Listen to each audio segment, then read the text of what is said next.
Hey everybody, what is going on? Hexlex here, got another Master Duel video for you, and it's Monday, which means it's time once again for another one of our weekly viewer specials. If you're new to the channel or just haven't seen this series before, then basically what we like to do around here on Mondays is showcase games from you all, the viewers. It's not just a cool way for us to see maybe decks I don't normally play or a build I haven't tried yet, but just kind of like come together as a community and celebrate each other's, cool games and builds. Just a lot of good cheer kind of spreading around in that regard, as far as not only getting to learn, but again, support one another, which I think is really what this is all about. So yeah, I really do like this series. I want to thank everybody who does submit every single week. Couldn't do it without you. If you're interested in submitting for the viewer special, then you're going to want to head down to the description below. One of those links down there is going to be an invite link to our Discord server, the Hexlexplex.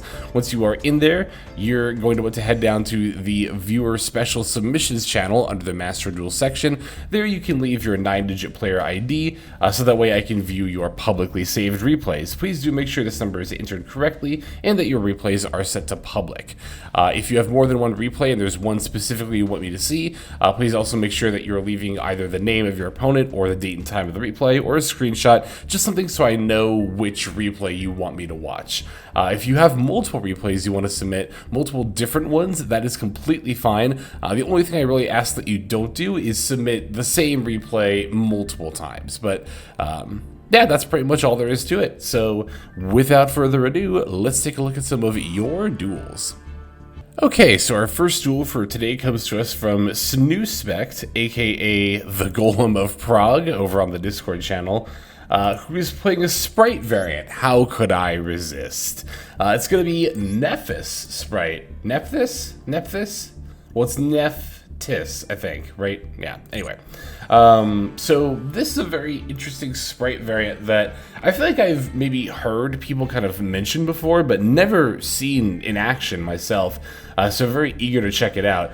The Nephthys archetype actually does have quite a few level 2 monsters, including one of their main cards, the Conductor of Nephthys. So definitely some natural synergy there. I've never really seen this archetype, I think, outside of its solo mode gate. So I am, yeah, like I said, very eager to see how it ends up performing. Oh, we get to play Prom Princess because it's like it's a fire deck. That's cool. Seeing Sacred Phoenix in here is also just, for me personally, such a blast from the past. Sacred Phoenix combined with a zombie engine was one of my first, like, competitive decks. I think that might actually be the first competitive deck I ever built, which was, of course, all the way back in like 2004, but good times, nostalgia. Anyway, let's see what our opponent is playing. Looks like they are going to be on Centurion. Relatively standard list. They are playing a Dragoon package, which is definitely a little bit out of the ordinary, but not the worst thing you could be playing. Got a 7-turn grind game here, so very eager to see how this one plays out. Yeah, I mean, of course with Sprite, in theory, anything that's got like a level 2 monster you could just slap sprites into. Well, not literally anything, but you know what I mean. Something that has an emphasis on at least one level 2 monster. But again, we have a couple here, so leading with the pre-prep, opponent's going to chain the Maxi in response. Very unoptimal Maxi timing usage for our opponent here. Literally no reason to do it at that moment, as they're simply opening themselves up to getting hit with triple attack without getting any of the benefits of actually shotgunning during the draw phase. Unfortunately, we do not have a triple attack in order to, be able to take advantage of that. During our opponent's turn, we're going to fire off the Thulos. Looks like they're going to not only have a call by for it, though, but also chain Centurion Bonds, placing Primera from the hand into the spell trap. That's interesting. Okay. So I wonder what the reasoning behind that was. I guess we might find out here in a second. Primera going for the spell trap into the main monster zone, which will allow it to search to stand up F, activating here, pitching to Phalanx to place Trudea. Trudea for the Gargoyle too. I think it might have been, unless we see an impactful normal summon from our opponent here, I think it might have been a bit of a case of just clicking that yellow button because so far I'm not really seeing any reason Okay, here we go. There is the graveyard effect of Centurion Bonds, sure, but I don't think we necessarily needed that for our combo line either, right? Like, the only thing we did with it so far is normal summon our opponent, in this case, is normal summon, or is summon the Primera, which we could have just normal summoned it too, and that would have been fine. Alright, so Oath setting, Wake Up Centurion, which I thought usually don't you need for your turn 1 combo line, but... Okay, so they're going to normal summon Ghost Ogre as the last card in their hand in order to link off for the Vert Anaconda. Yeah, no, this line is definitely not optimal at all from our opponent here, but... They're really focused on this Vert Anaconda into Dragoon, right? So much so that they have, like, completely subverted their deck's entire strategy. Now, granted, they do get to battle here, which I guess might be a little bit more of an incentive to want to put more damage on board. Or so you would think, right? But here's kind of my philosophy behind that.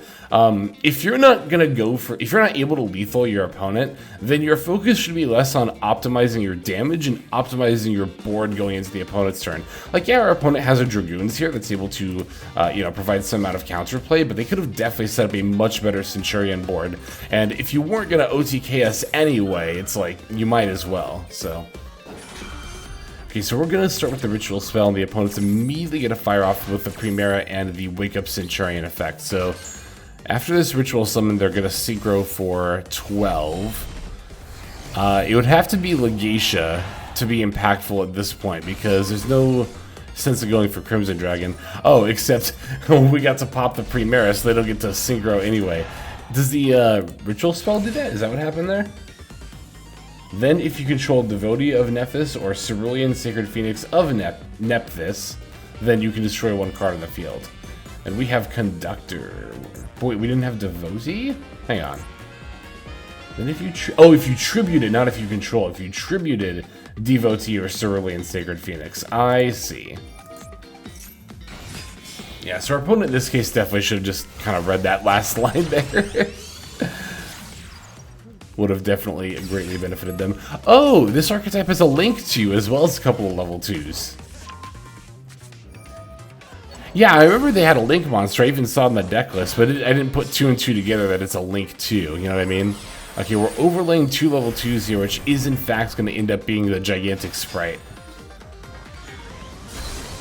We're going to get rid of their token before overlaying on top of the Sprite. Ah, I see. Rather than going for Sprite plays, we're going to go for a Zeus here, which I definitely don't think is a bad idea, considering that Zeus will put our opponent in top deck mode, also being a very nice out to their Dragoon. I mean, that's another thing that I just now realized. Our opponent didn't even leave themselves a card in hand to actually use the Dragoon negate, did they? Wow.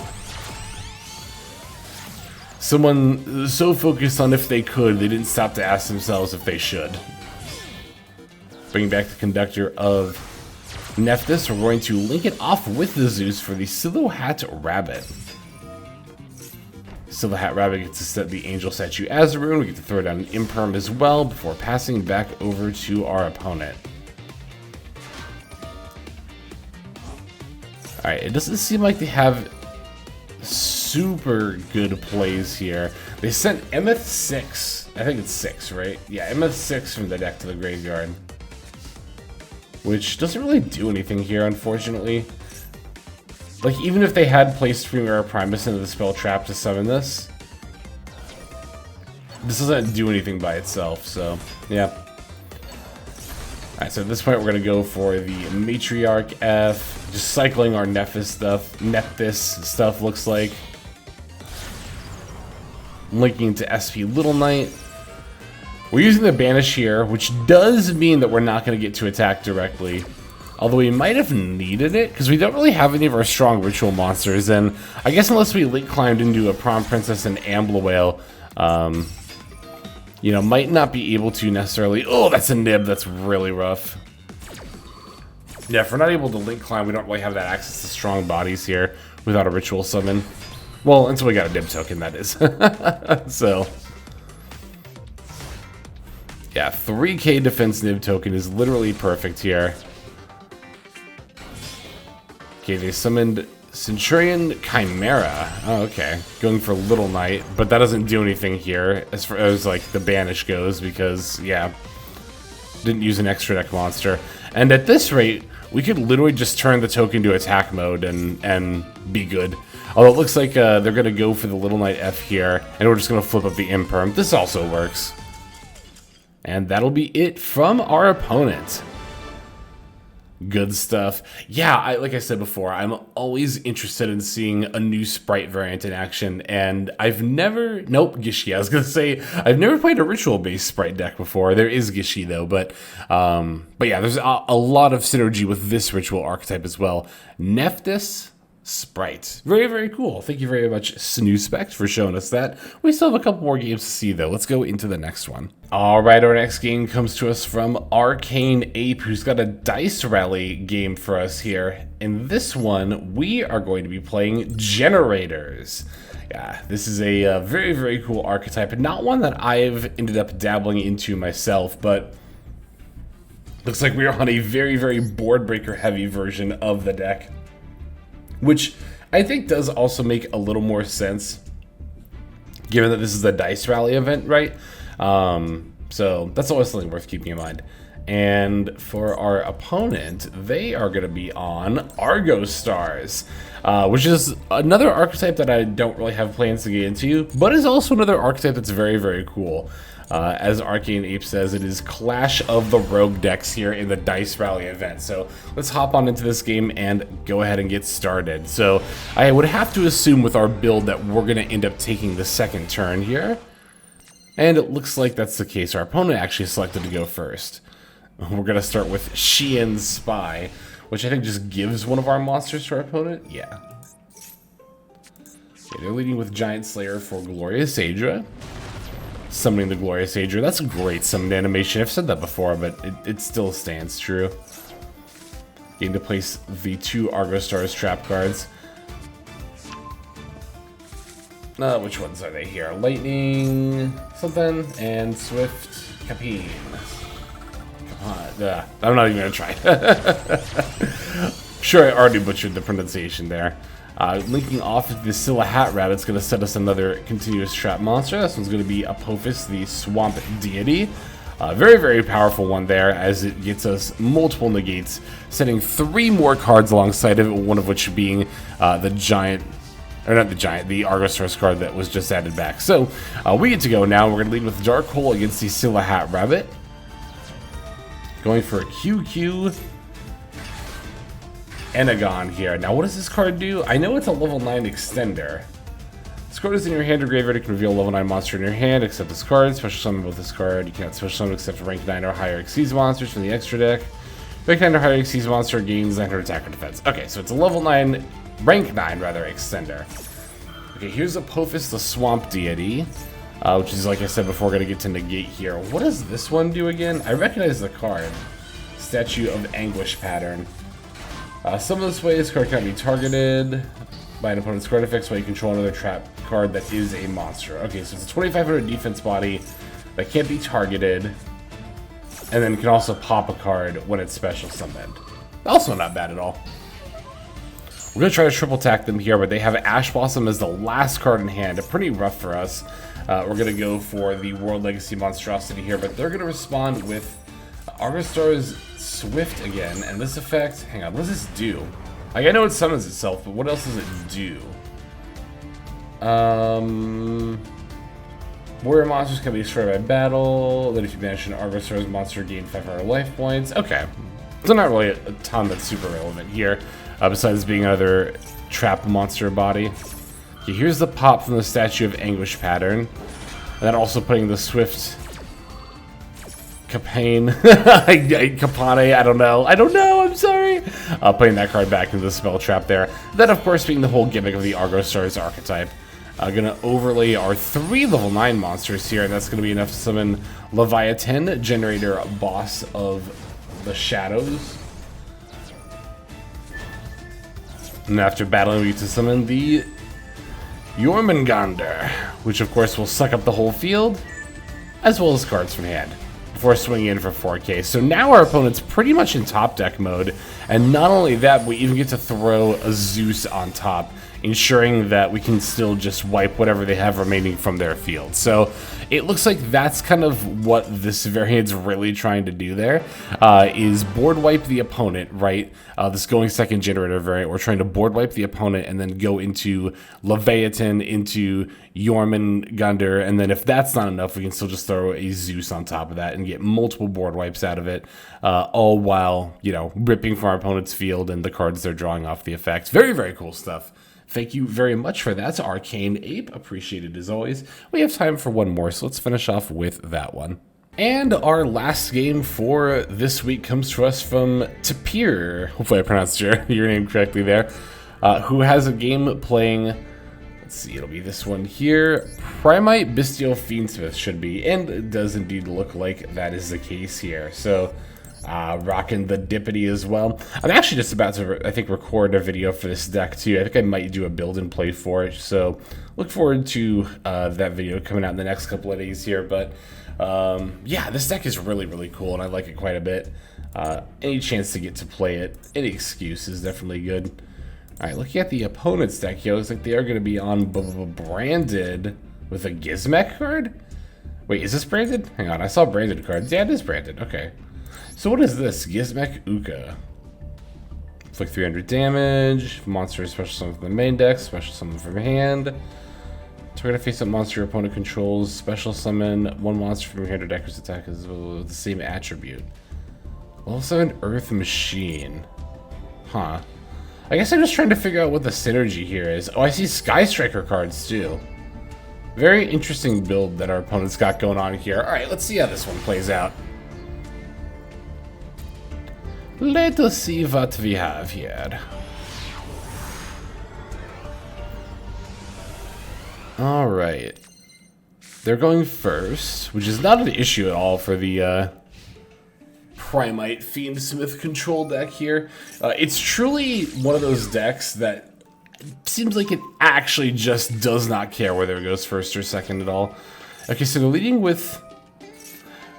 So we're searching for the multi-roll. Our opponent is to start off here, and then going Fusion Deployment into Cartesia, fusing with a Despian Tragedy in hand. I was hoping that we might be a little bit... we might get some illumination as far as, like, how the Sky Striker stuff plays into our opponent's deck, but I don't really see it. Like, if they had other Sky Striker spells, sure, but, like, why are you trying to go out of your way to open... Oh! Oh! Okay. Alright, well, my question was answered. Very good timing there as well. So, that's why we're playing Engage just for the multi-roll effects. They can't respond to the branded fusion. That feels like it's a really far way out of your way to go in order to try to dodge Ash Blossom on the branded fusion. Especially because, like, I mean, yeah, Ash on branded fusion is, you know, a pretty devastating play. But from my understanding, there are a fair number of branded hands where you can make plays anyway. Like, I don't think this is super necessary. Also, going for Despian Coritis on turn 1 is a very interesting decision here. Let's see what they end up deciding to do. Okay, they're adding Mercurier, sure. Quem F gets to activate, bringing back the Albaz. Now they're going to Albaz fuse with our Druiswarm, which will just trigger the Druiswarm effect here. And we're just going to use that on the Borload Furious. I suppose that is why they searched Mercurier, but at the same time, it's kind of like... I don't know, could our opponent have not just, like, set and then done this during our turn? Like, they could have set Branded in High Spirits, leaving Quem up, and then this whole sequence they could have just done on our turn. And then also use the Mercurier against one of our negates. I just don't really... I guess I just don't really understand... Like, yeah, I get that we set up Borload Furious Dragon, but, like, that was so many resources to throw to making this board, which is, like, very meh, honestly, for branded wards. I don't know. Anyway, far be it from me. You know, I'm not a branded expert in the slightest, so far be it from me to criticize.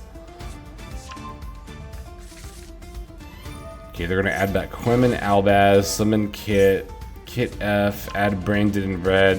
Have to imagine they're putting back Albaz here. End of phase, activating Branded in red, adding back Albaz. Oh, we're just gonna fuse into Mirror Jade?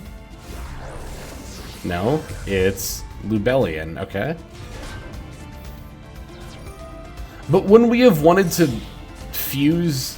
Like, this is just making the Mirror Jade anyway. Couldn't we not have fused with the Albion Branded and then it would have activated the effect? Or does Branded in red not put them in the graveyard? I forget. It banishes them. Okay, so it doesn't put it in the graveyard. Wait. Hold on, I missed that. Did they... Are we actually just on Yellow Button Turbo here? Yeah. Okay, looks like our opponent... We chained... I keep saying we. I'm not referring to you, of course. Our opponent chained Mirror Jade to the Drill Beam F. Okay. Sure. I mean, yeah, I guess that lets us quem for the Mercurier, but I feel like we could have... Wouldn't that have happened anyway? Because... Oh no, because it's when a card leaves the extra deck, I see. And it's like, yeah, Mercurier effect does work from field, but...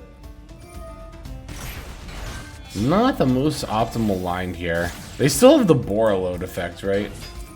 Yeah, they haven't used this yet. Which is funny, because they fired off so many effects so quickly, and they definitely, I think, should have used it earlier when...